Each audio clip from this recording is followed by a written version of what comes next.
Good evening friends, मैं शिव शर्मा आपके अपने YouTube channel let's crack it पर आप सभी का स्वागत करता हूं। साथियों, आज हम एक नए सेशन के साथ शुरुआत कर रहे हैं फिर से। और आज का जो हमारा मुख्य बिंदु है वो है मनोविज्ञान का इतिहास। जी हाँ दोस्तों, हिस्ट्री ऑफ साइकोलॉजी कि आखिर मनोविज्ञान विषय जिसकी हम चर्चा करते आ रहे हैं या चर्चा कर रहे हैं वर्तमान में, आखिर उसका इतिहास क्या है। तो कंपटीशन के स्तर पे जो परीक्षाएं हम देने वाले हैं, जिनकी हम तैयारी कर रहे हैं, उसके आधार पर मैंने इसके शॉर्ट नोट तैयार किए हैं कि कौन कौन से मुख्य बिंदु हैं जो कहीं ना कहीं पूछे जा सकते हैं सीधे तौर पर। ओके, तो स्टार्ट करते हैं आज की कक्षा। सबसे पहले परिभाषाओं की चर्चा करते हैं। परिभाषाएं क्या क्या थी?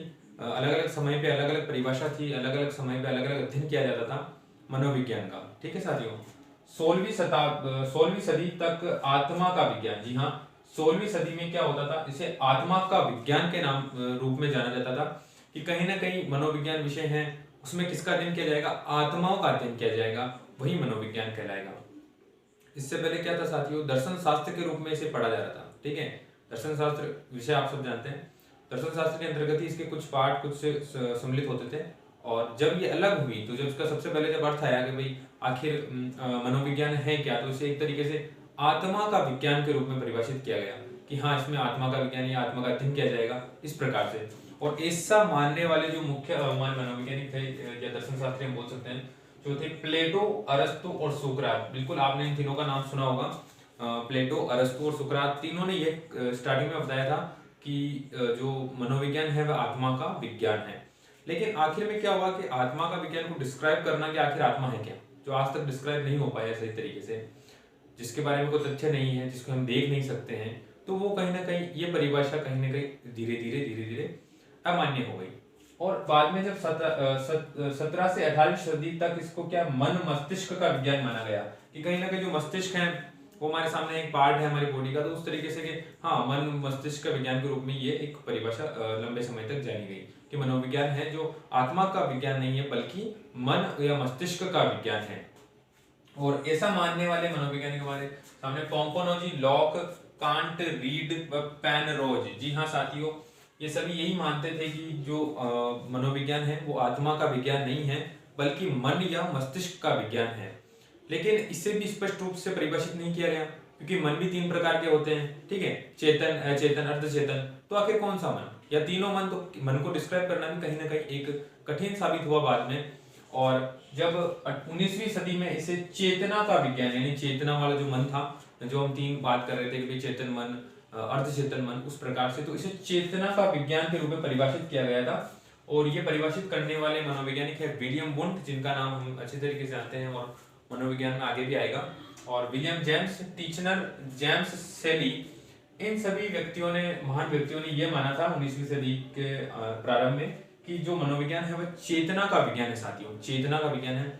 लेकिन यह परिभाषा भी ज्यादा लंबे समय तक नहीं चल पाई। कारण यह था कि इससे इतना संक्षिप्त रूप दे दिया गया, मनोविज्ञान को मात्र एक चेतना का अध्ययन करने के रूप में देखा गया। बल्कि मनोविज्ञान एक इतना व्यापक विषय है जिसमें कई सारे राज दफन है, तो ऐसे में उसे सिर्फ चेतना का विज्ञान या चेतना का अध्ययन करना, ये इसके विषय की एक तरीके से निंदा करना जैसा हो गया है। या इसके एक तरीके से बात करें तो इसे बहुत ही चेतना का विज्ञान जब इसे नाम दिया गया, तो मनोविज्ञान का जो व्यापक रूप है, ठीक है, वो कहीं ना कहीं सिकुड़ के एक संक्षिप्त रूप आ गया था। ठीक है, कहीं ना कहीं वो छोटा रूप बन गया था। ऐसे में इस परिभाषा को भी हमें आने वाले मनोवैज्ञानिकों ने नहीं माना, और क्योंकि सो परिभाषित नहीं थी एक तरीके से, और वह इस चीज को तथ्य प्रदर्शित नहीं कर पाए थे कि आखिर मनोविज्ञान को चेतना का विज्ञान किस रूप में कहा जाए। ठीक है, चेतना क्या होती है, तो वो चीजें डिस्क्राइब नहीं हो पाई थी स्पष्ट रूप से। ठीक है, फिर 20वीं सदी से अब तक, यानी 20वीं सदी से स्टार्टिंग से अब तक जो है इसे व्यवहार का विज्ञान के रूप में परिभाषित किया जाता है कि भाई जो एक्चुअल में जो है मनोविज्ञान में व्यवहार का अध्ययन किया जाता है कि हम जो दिनचर्या में जो हम कार्य करते हैं या जो भी कार्य जो लंबे समय तक बने रह सकते हैं या कम समय तक बने रह सकते हैं, जो चीजें हैं, तो उस चीज को अभी तक, यानी अभी तक भी जो हम मनोविज्ञान विषय का जो अध्ययन करते हैं, इसमें यही जाना जाता है कि इसमें किसका अध्ययन किया जाता है? बिहेवियर का अध्ययन किया जाता है। और शुरुआत में जब हमने इसकी परिभाषा देखी थी, एनसीईआरटी में जो परिभाषा दी गई है, उसमें भी हमने देखा था कि कहीं ना कहीं psychology is study of mental process, behaviour, तो ये चीजें जो है इसमें सम्मिलित है। ठीक है, जो हमारे एक्सपीरियंसेस होते हैं बिहेवियर, जो हमारा व्यवहार होता है या हमारी मानसिक प्रक्रियाएं होती है, उन सभी का अध्ययन किसमें किया जा रहा है? मनोविज्ञान इसमें इन तीनों चीजों का अध्ययन करता है। आगे हम बात करते हैं, ये सब कहने वाले मनोवैज्ञानिक है हमारे वाटसन साहब, मैकडूगल, थॉर्नडाइक एवं स्किनर। और इन सबके जो सिद्धांत है वो भी हम आगे समय पर पढ़ेंगे, जब भी हमारे पाठ्यक्रम के अंतर्गत जो क्रम से चल रहे हैं उसमें हम इन सब का अध्ययन करेंगे विस्तृत रूप से। आगे चलते हैं। अभी तक आपने समझ लिया है 16वीं सदी में आत्मा का विज्ञान, 17वीं 18वीं सदी तक इसे मन मस्तिष्क का विज्ञान कहा गया, 19वीं सदी में चेतना का विज्ञान, 20वीं सदी से अब तक इसे व्यवहार का विज्ञान कहा जाता है। आगे कुछ महत्वपूर्ण तथ्य हैं जो आप देखिए। मनोविज्ञान का अतीत 400 ईसा पूर्व से प्रारंभ होता है, जबकि इतिहास 16वीं शताब्दी से प्रारंभ हुआ है। जी साथियों, आप देख सकते हैं 16वीं शताब्दी, इधर आप देखिए। और जो इसका अतीत है जो काफी लंबा है 400 ईसा पूर्व से, क्योंकि दर्शन शास्त्र के रूप में से इस विषय को पढ़ाया जा रहा था। इसके कुछ पाठ, कुछ चैप्टर सम्मिलित किए गए थे दर्शन शास्त्र के अंतर्गत, तो उन्हें कहीं ना कहीं अध्ययन करवाया जा रहा था। तो इसका जो अतीत था, ठीक है, वो कहीं ना कहीं काफी लंबा रहा है, 400 ईस्वी पूर्व से इसका अतीत रहा है।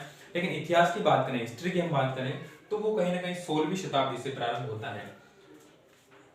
मनोविज्ञान, अगला देखते हैं, मनोविज्ञान का अतीत बहुत लंबा है। जैसी बात हमने अभी पढ़ने वाले तथ्य में देखना है कि इसका अतीत बहुत लंबा है, जबकि इतिहास बहुत छोटा है। जैसे बात है 16वीं शताब्दी भी ज्यादा समय नहीं हुआ है, 16वीं शताब्दी में 400 वर्ष लगभग हुआ है, 400 वर्ष। तो वो कहीं ना कहीं आप देखिए जो यहाँ लिखा गया मनोविज्ञान का अतीत बहुत लंबा है जबकि इतिहास बहुत छोटा है। ये जो वाक्य है, ये जो शब्द हैं, ये एबिंगहास ने दिए थे। उनका कहना था ऐसा कि जो मनोविज्ञान का अतीत है वो बहुत लंबा है जबकि इतिहास बहुत छोटा है। इंपॉर्टेंट है, परीक्षा की दृष्टि से पूछा जा सकता है सीधे प्रश्नों के अंतर्गत। आगे का हम बात करते हैं। आगे का जो बिंदु है, मनोविज्ञान शब्द का सर्वप्रथम प्रयोग, बिल्कुल बहुत महत्वपूर्ण है ये तथ्य।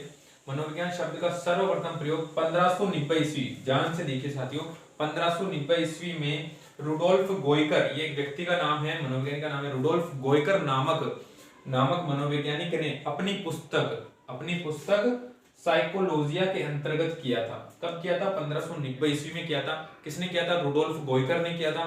और उनकी पुस्तक का नाम क्या है? बहुत ही महत्वपूर्ण है, साइकोलॉजिया। ये पुस्तक में सबसे पहले मनोविज्ञान शब्द की जो चर्चा है, जिसका जो हमें मिलता है कि भाई किस पुस्तक में, तो साइकोलॉजिया पुस्तक। ठीक है साथियों, आगे चलते हैं। आखिरी तथ्य, अब इंपॉर्टेंट चीज है, ऐसी बात है, जब हम बात कर चुके हैं कि सबसे पहले जो मनोविज्ञान को अलग करने का श्रेय है दर्शन शास्त्र से, ठीक है, वो किसका है? अरस्तु साहब का है। ऐसा सबसे पहले अरस्तु ने बताया था कि जो मनोविज्ञान एक अलग विषय है और उसको आत्मा के विज्ञान के रूप में उन्होंने परिभाषित किया था, प्रदर्शित किया था, किसमें हम आत्माओं का अध्ययन करते हैं, उलझी हुई बुद्धियों का अध्ययन करते हैं। तो ये जो चीजें हैं, तो जो जनक हैं, जो मनोविज्ञान के जनक हैं, वो कौन है? अरस्तु हैं। जी हाँ साथियों, मनोविज्ञान के जनक किसे कहा जाएगा? अरस्तु को कहा जाएगा, क्योंकि कहीं ना कहीं इस विषय को अलग करने का श्रेय, इसे एक अलग पहचान दिलाने का श्रेय अरस्तु महोदय को जाएगा। ठीक है, अब यही इसकी जननी होती है माँ, जनक होते पिताजी। तो मनोविज्ञान का जनक कौन हो गया? अरस्तु हो गए हैं। और मनोविज्ञान की जननी दर्शन शास्त्र, जाहिर सी बात है, दर्शन शास्त्र से इस विषय को अलग किया गया है। शुरुआत में जब 400 ईसा पूर्व से इसे दर्शन शास्त्र के रूप में पढ़ा जा रहा था। ठीक है, तो कहीं ना कहीं 16वीं सदी में आते आते अरस्तु ने इसे अलग किया, दर्शन शास्त्र से अलग किया है। तो दर्शन शास्त्र हो गई जननी, मनोविज्ञान की जननी कौन है? तो दर्शन शास्त्र है। और वहीं अगर हम बात करें कि मनोविज्ञान के जनक कौन है, तो वो अरस्तु हैं। आज की कक्षा में सर साथियों इतना ही। और आप कक्षा को कैसी लगती है आपको कमेंट में बताइए, लाइक कीजिए, शेयर कीजिए अपने दोस्तों के साथ। और अगर आप चैनल पर नए हैं साथियों, तो सब्सक्राइब करना ना भूलें। धन्यवाद।